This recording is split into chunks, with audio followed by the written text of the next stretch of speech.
What if, one day, we discovered a signal from space, an unmistakable sign that we weren't alone? In the spring of 2017, a peculiar radio signal was detected by the Arecibo Observatory emanating from the vicinity of Ross 128, a red dwarf star 11 light-years away from Earth. The signal disappeared almost as suddenly as it first appeared. That same year, a rocky Earth-like exoplanet was discovered orbiting Ross 128, a coincidence many found suspicious. It was as if the signal had been turned off on purpose until 150 years later. By 2167, mankind was much better off. An invention and testing of thermonuclear rockets finally made space travel possible as never before. Then, once again, the radio signal emerged, this time emanating from the Ross 128 system. Immediately, another rocky exoplanet was discovered in that vicinity, which proved the signal came from one of the planets. It was somewhat bigger than Mars, having half the gravity of Earth, with an atmosphere that had 25% oxygen. That was a quite unnerving discovery, as man was not alone in the universe after all. The newly discovered planet was called Elpida, a Greek word meaning hope. Elpida became the target for the most ambitious space mission humanity had ever attempted. Financed by all the countries of Earth, at the Lagrange point L1 of the Earth-Moon system, the most ambitious construction in history was started. After 3 decades of development, in orbit around the Sun, at 1.5 million kilometers from Earth, 3 enormous spaceships were ready. Pinta, Nina, and Santa Maria, names given to them in honor of the 3 famous ships of Christopher Columbus, each 3,300 meters in length and 700 meters in diameter, joined the rank of the greatest autonomous cities to exist in space. Inside these vessels, laboratories, sports facilities, residential modules, and even parks were housed. Still, they contained rooms categorized as no entry, which raised speculation and curiosity among the crew. The point was that the vessels were fitted with thermonuclear engines, accelerating them to 7.33% of the speed of light, meaning that this voyage to Elpida was to take 150 years. Each vessel carried 2,000 selected people, astronauts, scientists, doctors, technicians, and even entertainers, to form a small society as close to Earth life as possible. On the morning of September 1, 2197, the expedition to Elpida was underway. The nuclear engines began their activity, space accelerations of vessels. The first 35 hours of travel, they passed Mars at a distance of 79 million kilometers. While crossing the asteroid belt, magnetic shields and lasers served for protection from debris in space. Every piece of space around them was patrolled by scout drones that should detect any danger well in advance. After 5 days, the ships crossed Jupiter's orbit at a speed of 3,500 kilometers per second. On the 11th day, they achieved Neptune's orbit. Major engines shut off, and artificial gravity was created through rotation of the vessels around their central axes.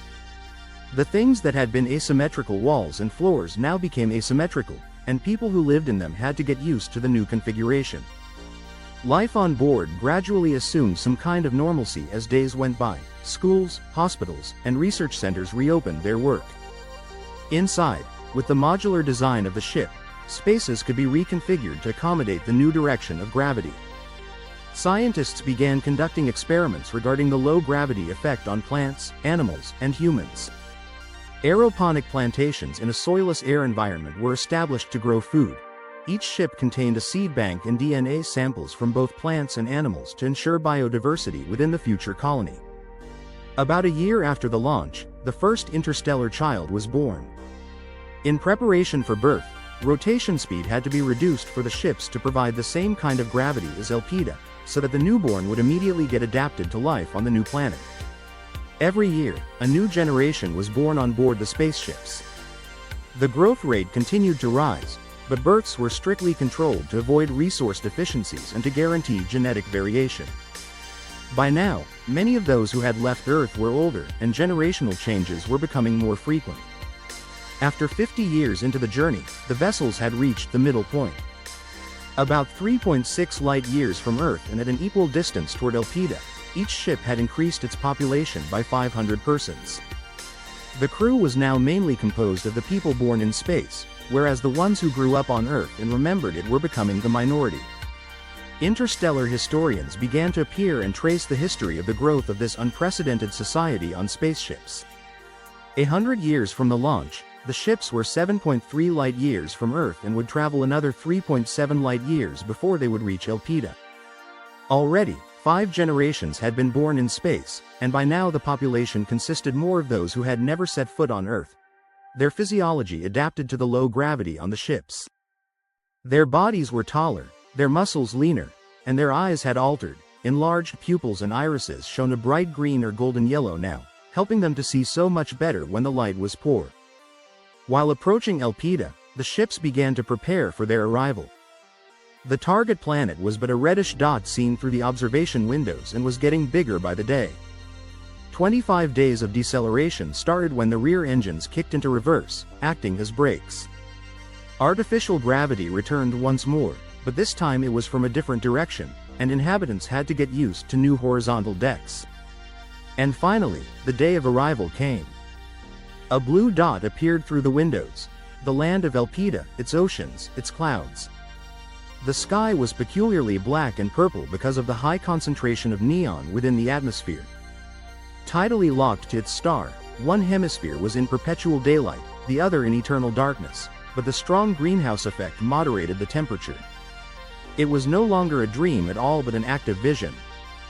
The reddish planet glittered with its neon atmosphere into an alien sky. As the ships powered down, ready to make landfall, a finding ran a shiver of excitement down the spines of the crew. An ancient beacon, long silent, was in orbit over Elpida and had been there for millennia. Of what origin, it could not tell, but without doubt, this was indeed the source of that signal calling across the stars to summon mankind. An hour before landing, it was found that this was, in fact, the source of the original signal that summoned humanity across the stars. It was an ancient orbital beacon, left by some unknown entity. The ships entered geosynchronous orbit, and probes were launched to explore the surface. Data returned that Elpida's atmosphere was breathable, and life supported itself on the planet, though only plant species and microorganisms. The dense forests were filled with trees over 100 meters tall, their leaves bioluminescent in the perpetual twilight, glowing shades of blue and green. For the first time, humans stood on the surface of an exoplanet. To remember, a carbon monolith had been placed on the surface, engraved with the names of those who had died in transit. Towering, bioluminescent forests stretched to every corner of their vision.